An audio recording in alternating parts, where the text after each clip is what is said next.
नहीं, अब आप लोग अलग से मीनिंग निकाल लेते हैं कि नीतीश जी चुप्पी साधे हुए हैं, उनका तबीयत खराब है तो चुप्पी साधे हुए हैं एमएलसी के सीट के लिए।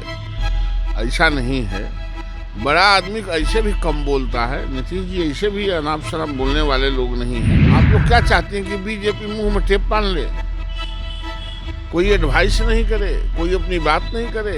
आप लोग इसी तरह लड़ाने की बात करती हैं।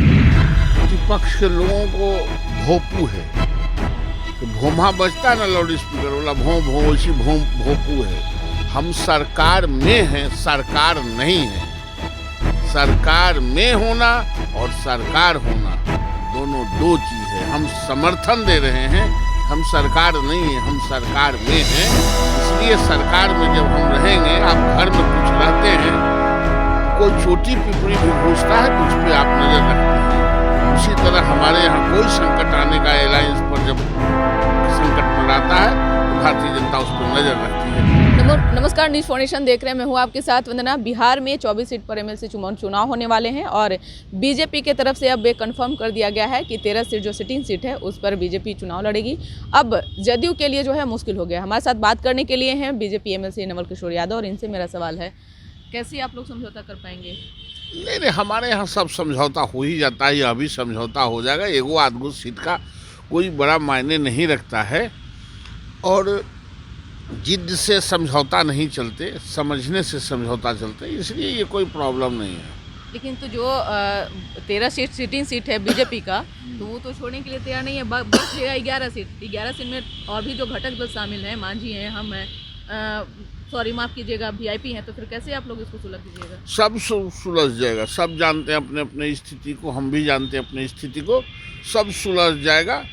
इसमें कोई चिंता करने की बात नहीं है। जब 325 सीट का हम लोग समझौता कर लेते हैं तो 24 सीट का क्या है, इसका भी समझौता हो जाएगा, कोई फर्क नहीं पड़ रहा है और इसमें कहीं कोई टिपिकल काम भी नहीं है। आप कह रहे हैं कि डिफिकल्ट काम नहीं है, लेकिन इसी के लिए तो देख रहे हैं कि जदयू जो है नीतीश कुमार खास करके जो है अभी चुप्पी साधे हुए हैं, किसी चीज़ को लेकर के अभी वो कुछ बोलने को तैयार नहीं है। यूपी में भी वो आस लगाए हुए थे कि यूपी में भी सीट कुछ मिल जाता तो हम गठबंधन के साथ चुनाव लड़ते, उसमें भी उनका पानी फिर गया। अब बचा एमएलसी का चुनाव, एमएलसी का चुनाव में भी जो है वो संकट मंडराता नहीं, अब आप लोग अलग से मीनिंग निकाल लेते हैं कि नीतीश जी चुप्पी साधे हुए हैं, उनका तबीयत खराब है तो चुप्पी साधे हुए हैं एमएलसी के सीट के लिए। ऐसा नहीं है, बड़ा आदमी ऐसे भी कम बोलता है। नीतीश जी ऐसे भी अनाप शनाप बोलने वाले लोग नहीं हैं और एक एक सीट पर हिसाब दुरुस्त हो जाएगा। लेकिन तो जहरीली शराब से जो आए दिन जो मौत हुई है, बीजेपी ने तो बड़ा सवाल किया है। चाहे वो लॉ एंड ऑर्डर का अगर भी बात करें तो वो भी उस पर भी सवाल खड़ा किया है। तो कहीं ना कहीं नीतीश कुमार जो भी है वो चुप हैं। सवाल कहाँ किया है बीजेपी? मर गया दारू पी के, जहरीली शराब पी के, तो उसके बारे में कुछ कहा तो उसमें सवाल खड़ा हो गया। आप लोग क्या चाहते हैं कि बीजेपी मुंह में टेप बांध ले, कोई एडवाइस नहीं करे, कोई अपनी बात नहीं करे। आप लोग इसी तरह लड़ाने की बात करती हैं, मुंह में उंगली डाल डाल के उकसा के लड़ाई लगवा देती हैं। बीजेपी बहुत शालीन पार्टी है, बहुत शालीनता से हर परिदृश्य को अपने नेताओं के सामने रखता है।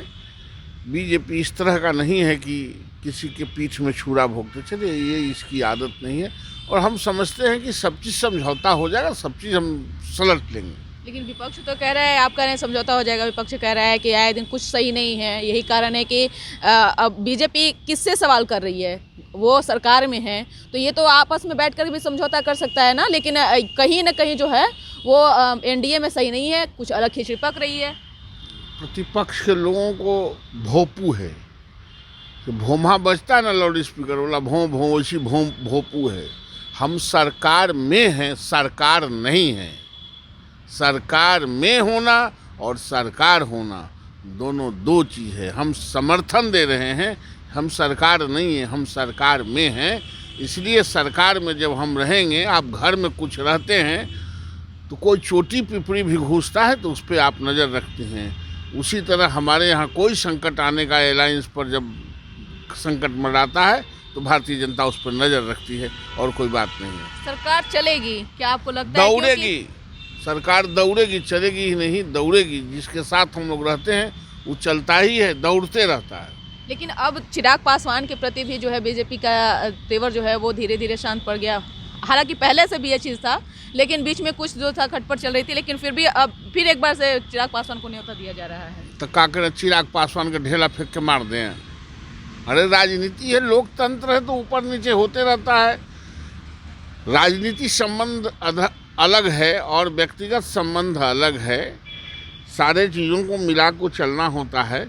इसलिए ऐसा कहाँ लिखल है कि चिराग पासवान को देखना ही नहीं, वो पश्चिम चले तो हम पूरब मुँह करना, ऐसा तो कोई बात है नहीं। ये सब मिला जुला के समय और परिस्थितियों के अनुसार चलता है। नवल जी, आप जो कह रहे हैं उस बात से हम सहमत हैं, लेकिन आपको नहीं लगता है कि गठबंधन पे फर्क पड़ेगा? क्योंकि जिस तरह से उन्होंने चिराग पासवान ने नीतीश कुमार को जो है वो डाउन करने का काम किया है, आप वही फिर न्योता दे रहे हैं, तो क्या आपका लगता है कि गठबंधन रहेगा? अभी गठबंधन चल रहा है।